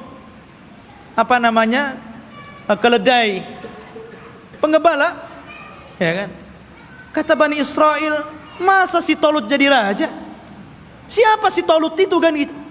Nggak punya nasab, orang miskin, nggak punya harta, nggak mau. Ya, kami mau raja itu yang wah, yang gagah, yang kaya, yang punya harta. Si Talut pula jadi raja, nggak mau. Ya kan? Akhirnya kemudian Allah Subhanahu Wa Taala tunjukkan kehebatan Talut ini. Diutusnya malaikat. Kemudian malaikat ini mengambil tabut yang ada di Jalut, kemudian diserahkan kepada Talut, menunjukkan bahwa sekarang Talut sudah punya tabut. Kalian gak percaya juga dengan Talut? Dari situlah sebagian mereka mulai mau mengikuti Talut, dan sebagian yang lainnya mau menolaknya. Maka Talut mengatakan, kita akan berangkat jihad, persiapkan kalian. Tapi Allah akan menguji kalian. Kalau nanti kalian melewati sungai, jangan banyak minum di situ. Kalau mau minum, bolehlah satu kepal, gurfatan wahid, ya satu dayung saja, nggak boleh banyak-banyak. Kalau banyak-banyak kalian akan kalah. Berangkatlah pasukan Talut menuju pasukan Jalut, ya kan? Rupanya betul di tengah mereka ada sungai, karena mereka sudah kelelahan, kehausan, ada sungai. Wah, nggak peduli dengan Talut, minum banyak-banyak orang itu. Dari berapa ribu gitu kan, hanya tinggal separohnya yang masih nurut dengan Talut. Akhirnya yang ini pulang, melihat pasukan Jalut gede-gede, nggak berani pulang. Ya, yang sedikit inilah kemudian mikir nih, ini tentara banyak, besar-besar, gimana cara melawan mereka? Akhirnya mereka nggak berani bergerak untuk melawan Jalut. Maka kemudian Nabi Musa, Nabi Raja Talut mengatakan, siapa yang akan berperang dan berhasil membunuh Jalut, maka aku kawinkan dia dengan putriku. Rupanya satu pun nggak bergerak. Ngapain dikawinkan kalau harus mati gitu ya? Iya kan? Nggak mau bergerak juga. Akhirnya ada anak muda namanya Daud. Dia berani tuh Daud tuh, yang kemudian belakangan menjadi nabi dan raja, Nabi Daud dan Raja Daud. Dia yang berani. Kemudian dia lempar tombaknya, kena Jalut, mati di tangan dia. Zaman dulu kalau sudah pemimpinnya mati, kalah orang itu. Ya kan? Meninggal di tangan Daud. Maka akhirnya Daud pun dinikahkan dengan putrinya Talut. Dan Talut mengatakan, kalau dia meninggal, maka orang ini yang akan menggantikan aku menjadi raja. Talut punya anak, tapi karena dia sudah berjanji, siapa yang membunuh Jalut, dia akan dinikahkan dengan putriku dan akan menjadi penggantiku. Maka setelah Talut meninggal dunia, mau tidak mau Daud diangkat jadi raja. Tapi anaknya Talut yang lain gak setuju, ya kan? Harusnya anak yang jadi raja, kenapa Daud menantunya kan itu? Disitulah kemudian pecah Bani Israel menjadi dua kerajaan. Kerajaan anak-anaknya Talut dan kerajaan Daud. Dari sini ikhwatu fiddin mulai terjadi goncang. Ya. Tapi Nabi Daud ini ikhwan adalah orang yang cerdas. Karena Allah berikan mukjizat, tangannya itu bisa melembutkan besi. Ya.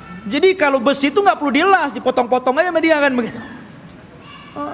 Wa alanna lahul hadid. Dia bisa melembutkan besi, bukan sulap ikhwan. Itu mukjizat. Kalau enggak gini aja dia. Ya kan? Mukjizatnya Nabi Daud. Dia punya kekuatan. Akhirnya dia pun melawan anak-anaknya Talut yang lain dan mempersatukan kembali Bani Israel. Setelah dia meninggal, maka puncak kekuasaan Bani Israel ada di tangan putranya Daud, Nabi Sulaiman. Disitulah puncak kekuasaan Bani Israel, puncak kekuasaan Yahudi. Ya. Dan hanya ada 4 raja yang pernah menguasai sebagian besar dunia. Yang 2 mukmin dan 2 kafir. Yang pertama mukmin, namanya Dzulqarnain, sebutkan dalam surah Al-Kahfi.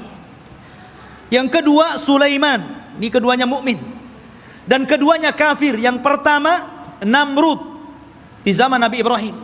Kemudian Bukhtun Nasr, nanti ada kisahnya akan nyusul. Ya.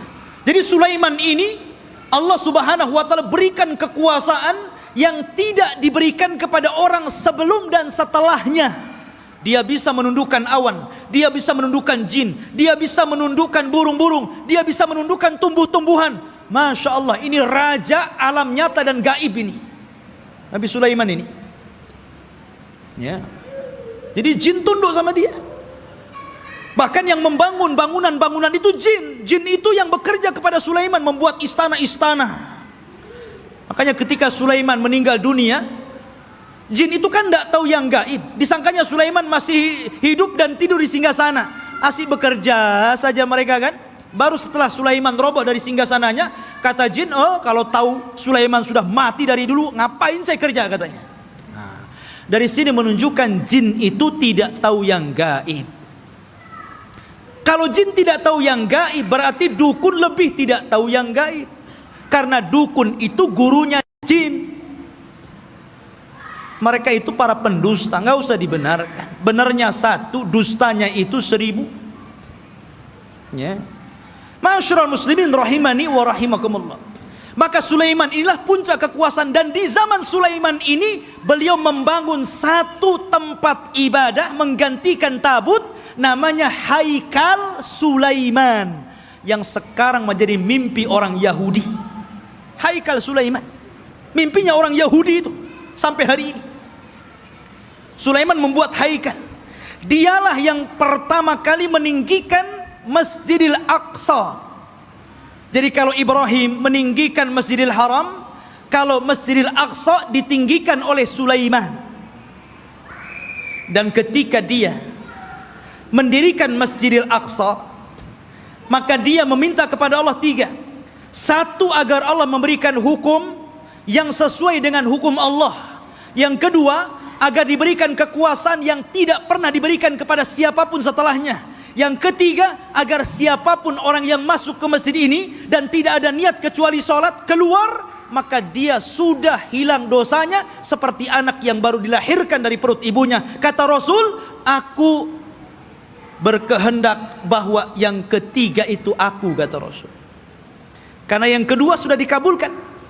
Dan Rasul pernah sholat di Baitul Maqdis. Kata Rasul, aku berharap aku yang ketiganya. Ma'asyiral muslimin, jamaah sekalian yang dirahmati Allah Azza wa Jalla, maka Sulaiman pun membentuk tempat ibadah yang disebut dengan Haikal Sulaiman, Masjidil Aqsa yang lama. Di zaman Sulaiman itu disebut Haikal namanya. Baru kemudian roboh, kemudian dibesarkan, akhirnya menjadi besar. Lah Yahudi ini ingin mencari itu. Dulu ketika Sulaiman mendirikan Masjidil Aqsa yang disebut dengan Haikal itu, dari mana ke mana, berapa meter, lebarnya berapa meter, kemudian panjangnya berapa meter. Kalau sudah ketemu situs ini, maka mereka akan membangun Masjidil Aqsa mau dirobohkan, sehingga Haikal lah yang naik. Itu tujuan Yahudi sampai hari ini. Makanya mereka membolongi itu, Masjidil Aqsa itu bolong bawahnya, makanya tidak bisa menampung banyak-banyak. Kalau banyak nanti roboh itu. Karena di situ ikhwatu fiddin, di bawah tanahnya itu, di bawah tembok ratapan itu, mereka mencari-cari di mana tempat haikalnya Sulaiman. Jadi para ilmuwan Israel terus mencari dan akan membangunnya. Dan mereka ingin mendirikan Israel Raya persis di atas Haikal Sulaiman. Makanya si Trump itu, Donald Trump ya, mereka orang-orang Israel didukung oleh Amerika untuk menguasai Yerusalem, yang memang Masjidil Aqsa ada di situ, dan bercita-cita untuk membuat negara Israel Raya tepat di atasnya Haikal Sulaiman. Alhamdulillah, negara kita tegas menolaknya, dan negara-negara yang lain juga tegas. Bukan hanya orang Islam, di luar Islam pun sebagian mereka menolaknya. Tapi yang jelas saya katakan, yang namanya Yahudi dan Nasrani itu akan sekongkol sampai pun ketika Malhamatul Kubra di akhir zaman, perang besar yang tidak ada perang setelahnya, tetap saja Yahudi dan Nasrani itu akan sekongkol melawan kaum muslimin. Ya kan? Ma'asyiral muslimin, sampailah ketika Sulaiman meninggal dunia, anak-anak Sulaiman ini mulai berebut kekuasaan. Ya. Karena berebut kekuasaan, goncanglah Bani Israel. Sudah tidak ada raja lagi. Raja itu cuma 3 di zaman Bani Israel, Talut, Daud, dan Sulaiman. Setelah itu nggak ada raja lagi. Akhirnya mereka pun berpecah, satu demi satu berpecah. Lemahlah orang-orang Yahudi. Ketika mereka lemah inilah, maka bangsa-bangsa luar mulai menjajah orang-orang Yahudi. Lah dari situlah datang pasukan dari Irak, pasukan Babil, yang kemudian menghancurkan Yahudi, menawan mereka dan memperbudak mereka, dibawa ke Irak, sebagainya lari ke Mesir. Dan ketika muncul seorang perdana menteri yang kemudian menguasai Babil, namanya Bukhtun Nasr, dialah yang kemudian menghancurkan negeri Palestina sehancur-hancurnya dan merobohkan Haikal Sulaiman. hancur lebur. Orang-orang Yahudi ditindas, orang-orang Yahudi diperbudak oleh Bukhtun Nasr ini, hancur semuanya. Sampai disinilah Taurat hilang, alwah Taurat hilang. Orang-orang Yahudi bingung. Akhirnya sebagian mereka mulai merangkai Taurat, sehingga akhirnya dari situlah kemudian campur tangan ucapan firman Allah dengan campur tangan ucapan manusia, mulailah muncul pada Taurat. Sehingga kemudian Taurat mulai berubah dari aslinya, yuharrifunal kalima an mawadi'i. Dari sinilah Yahudi tersesat, karena alwahnya Taurat, papannya hilang, berceceran kemana-mana. Karena Palestina dihancurkan Bukhtun Nasr. Lah ketika hancurnya Palestina ini, datanglah seorang nabi, namanya Uzair, Nabi Uzair, ya kan? Datang, kemudian melihat kehancuran Palestina yang luar biasa. Haikal Sulaiman roboh, kota Palestina hancur, orang Yahudi dibantai, orang Yahudi diperbudak di Babil, Irak, gitu kan? Maka dia berpikir, kaifa yuhyillahu ba'da mautiha? Bagaimana Allah bisa menghidupkan kota yang hancur setelah dulu kota ini sangat ramai, sangat indah, sangat bagus. Akhirnya Allah Subhanahu wa taala menidurkan Nabi Uzair 100 tahun. Fa'amatahullahu mi'ata amin summa ba'athah. Maka kemudian Uzair pun ditidurkan Allah 100 tahun. Kemudian dibangkitkan seolah-olah baru tidur sejam 2 jam, karena ditidurkan di waktu duhur dan dibangunkan di waktu asar. Asar ke duhur cuma berapa jam saja. Disangkanya hanya 2-3 jam dia tidur, padahal dia sudah 100 tahun ditidurkan. Dan Allah bolak-balikan badannya sehingga badannya tidak hancur, dan Allah biarkan badannya muda terus, sehingga ketika 100 tahun dia dibangkitkan, orang sudah tua dia masih muda. Orang udah janggutnya panjang-panjang, udah pakai tongkat bungku-bungku, dia masih muda saja. Maka ketika dia mencari rumahnya, ya namanya rumahnya ya tahu di mana. Rupanya rumah itu masih ingat di mana letaknya. Rupanya di situ ada nenek. Rupanya nenek ini dulunya bekas pembantunya, lebih muda jauh, tapi sekarang lebih tua jauh. Siapa kamu? Saya Uzair. Uzair dah mati 100 tahun, kau ngaku Uzair pula, katanya. Mana buktinya kau Uzair? Akhirnya ditunjukkan bukti-buktinya. Kaget nenek ini. Oh, kamu ini tuan saya, kamu Uzair. Menyebarlah nama Uzair di Bani Israel. Maka orang pun menganggap Uzair itu anak Tuhan. Wa qalatil yahudu Uzair ibnullah wa qalatin nasara al-masih ibnullah. Berkata orang Yahudi Uzair itu anak Allah, berkata orang Nasrani al-masih ibnullah, anak Allah. Karena Uzair masih hidup. Mereka katakan ini anak Allah, kalau bukan anak Allah nggak mungkin hidup selama ini dan masih muda. Dan ketika dia mencari puing-puing papan-papan Taurat, dia tidak tahu di mana letaknya. Maka Allah ilhamkan mampu menghafal Taurat dengan pemikirannya, sehingga orang-orang menyangka Musa saja membaca Taurat dari papan, dia membaca Taurat dari pikirannya, berarti dia adalah anak Allah. Orang Yahudi bilang Uzair anak Allah karena mampu menghafal Taurat. Tuh lihat, kenapa orang Islam tidak dikatakan anak Allah? Banyak orang yang hafal Quran. Anak kecil aja si Musa bisa hafal Quran. Kenapa enggak Musa anak Allah? Al-Quran itu luar biasa, ikhwan. Semua bisa menghafal Al-Quran. Bisa Quran dihafal, anak kecil bisa hafal Quran. Tapi enggak ada sejarah orang hafal Taurat. Enggak ada sejarah pastor hafal Injil. Enggak ada.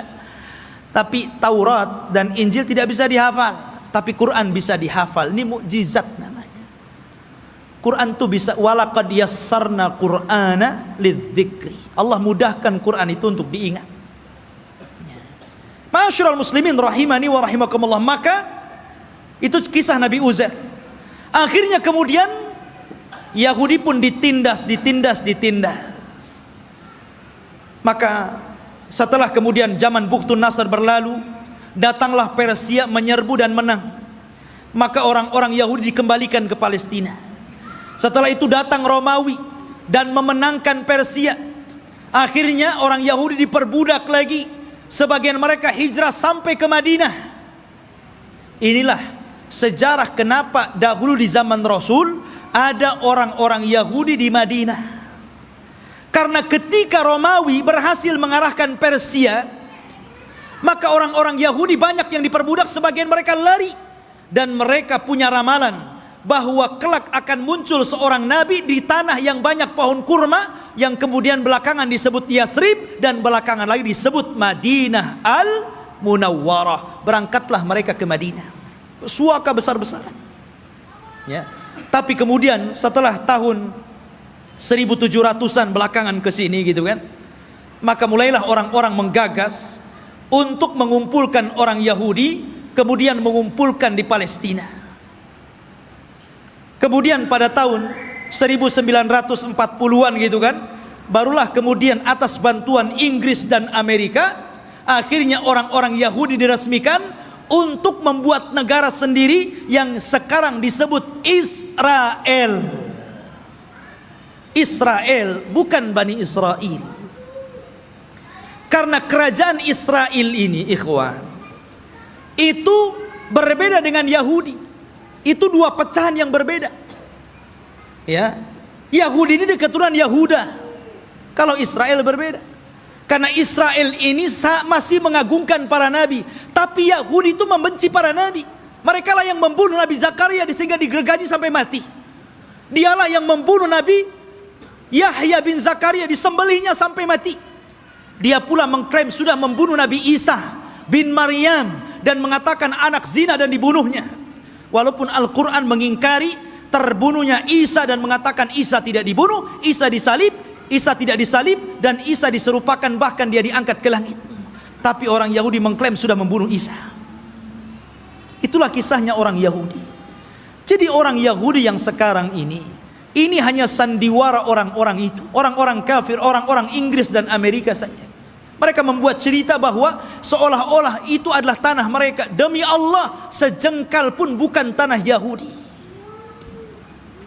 Bagaimana kemudian Donald Trump mengumumkan untuk memindahkan ibu kota Yerusalem sebagai ibu kota Israel dan akan mendirikan Israel Raya di atas Baitul Maqdis? Maka kita harus bangkit, ya. Nggak bisa seperti itu. Satu jengkal pun mereka nggak punya tanah. Bagaimana mungkin kemudian mereka mengklaim ini tanah Yahudi? Dan di akhir zaman, yang mereka ramalkan memang akan menjadi kenyataan. Mereka meramalkan setelah Haikal Sulaiman terbangun, maka akan diutus kepada mereka Imam Mahdi yang ditunggu-tunggu, namanya Dajjal. Nah, Dajjal itulah Imam Mahdi yang ditunggu-tunggu mereka. Makanya kita lihat simbol Zionis itu simbol mata. Ya, karena Dajjal itu cuma satu matanya di sini. Makanya kemudian mereka menganggap bahwa itu Imam Mahdi mereka yang mereka tunggu. Makanya dalam Islam pun dibenarkan, karena kelak Dajjal itu akan diikuti 70.000 Yahudi Asfahan. Mereka akan mengikuti Dajjal. Tapi Dajjal tidak bisa diperangi oleh Imam Mahdi karena terlalu kuat, pengikutnya banyak. Makanya kemudian Imam Mahdi terkepung di sebuah bukit. Akhirnya mereka pun harus kemudian bersembunyi di Bukit Tur sampai Allah turunkan kepada mereka Isa bin Maryam, dan itu cita-citanya Nasrani. Jadi Nasrani ini mereka meyakini bahwa Isa akan turun. Isa yang mereka yakini sudah disalib dan sudah dibunuh, kemudian dihidupkan kembali setelah 30 hari, kemudian diangkat ke langit dan akan diturunkan di akhir zaman. Ini Nasrani ngakui. Dan Nasrani mengakui bahwa Isa ini kelak akan membunuh Dajjal dan akan memimpin dunia, dan dunia akan dikuasai Nasrani. Padahal Isa turun hanya tugasnya membunuh Dajjal, mematahkan salib, membunuh babi, dan menegakkan hukum sesuai dengan hukum Imam Mahdi yang notabene mengikuti ajaran Islam. Karena dia sholat di belakang Imam Mahdi. Isa turun di malam hari di waktu subuh. Ketika itu orang-orang sudah putus asa melawan tentara Dajjal. Maka Isa mengatakan, aku berikan 3 pilihan kepada kalian, kepada tentaranya Imam Mahdi yang tinggal sedikit itu. Aku berdoa kepada Allah agar Allah kirimkan tentara lain bukan kalian, supaya mereka yang menghancurkan Dajjal, dan Dajjal akan meninggal. Yang kedua, atau aku berdoa kepada Allah untuk dikirim bencana besar, agar Dajjal terkena bencana dan pasukannya, sehingga kalian diselamatkan tanpa harus berperang. Atau yang terakhir, kita perang, saya pimpin kalian. Dan saya akan berdoa kepada Allah agar pasukan Dajjal tidak sanggup mengangkat senjata, kalian tinggal penggal lehernya, aku yang menghadapi Dajjal. Kata mereka yang ketiga enak nampaknya nih. Ya. Akhirnya mereka pilih yang ketiga. Berangkatlah setelah sholat subuh, mereka tinggal menggal kepala. Orang Yahudi, Nasrani dan para pengikut Dajjal gak bisa apa-apa. Akhirnya mereka kalah, tunggang langgang, lari bersembunyi di batu. Batu bicara, hei ini Yahudi di belakang, bunuh dia.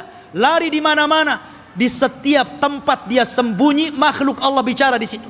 Kecuali satu pohon yang tidak mau bicara, namanya pohon Gharqad. Hadis ini bocor kepada orang Yahudi, sehingga Yahudi nanam banyak-banyak pohon Gharqad di Israel, tapi sayang kemarin kebakaran. Nanam lagi dari awal. Ma'asyiral muslimin rahimani wa rahimakumullah. Gharqad ini nggak mau ngomong. Ya, makanya orang Yahudi, Gharqad ini bukan cemara, memang bentuknya kayak cemara, tapi cemara bukan Gharqad. Ya. Nanti antum pula lihat cemara ditebangnya. Ini pohonnya Yahudi, nanti Yahudi sembunyi di sini katanya. Bukan, Gharqad lah, bukan cemara. Ya. Intinya ikhwatu fiddin yang dimuliakan Allah Azza wa Jalla, maka Dajjal berhadapan dengan Nabi Isa, dan Isa pun berhasil membunuh dan membawa kepalanya. Kemudian diberitahu kepada orang-orang bahwa dia telah membunuh Dajjal. Maka sebagian yang selamat dari orang-orang Nasrani kemudian beriman kepada Isa bin Maryam atas syariat Muhammad, sehingga Allah isyaratkan dalam Al-Quran, wa im min ahlil kitab illa la yu'minanna bihi qabla mautihi. Dan sebagian ahli kitab akan beriman kepada syariat Muhammad lewat Nabi Isa sebelum kematian Isa. Isa pun hidup selama 40 tahun.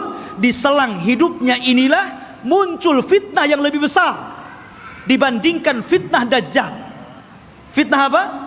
Munculnya satu kabilah yang bernama Ya'juj dan Ma'juj, dari keturunan Yafis ibn Nuh alaihi salatu wassalam. Satu kaum yang tidak bisa diperangi, tidak bisa dibunuh. Pasukan mereka banyak, satu dari kita 999 dari mereka.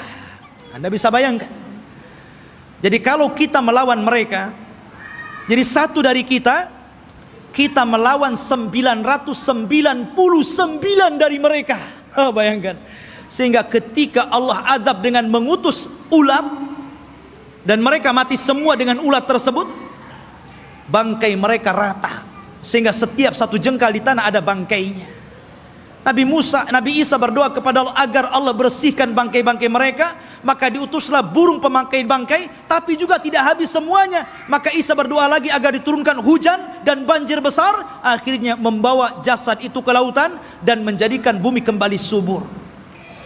Maka dari situlah mulailah berlangsung tanda-tanda alamat besar. Karena alamat besar itu kalau sudah datang, maka tasalsul akan terus berganti sampai kiamat dibangkitkan. Oleh karena itulah ikhwatu fiddin, inilah kisah Palestina dan Yahudi. Semoga menjadi pencerahan dan pengetahuan bagi kita. Semoga Allah subhanahu wa ta'ala mendoakan saudara-saudara kita yang ada di Palestina dan menggagalkan keinginan orang-orang kafir untuk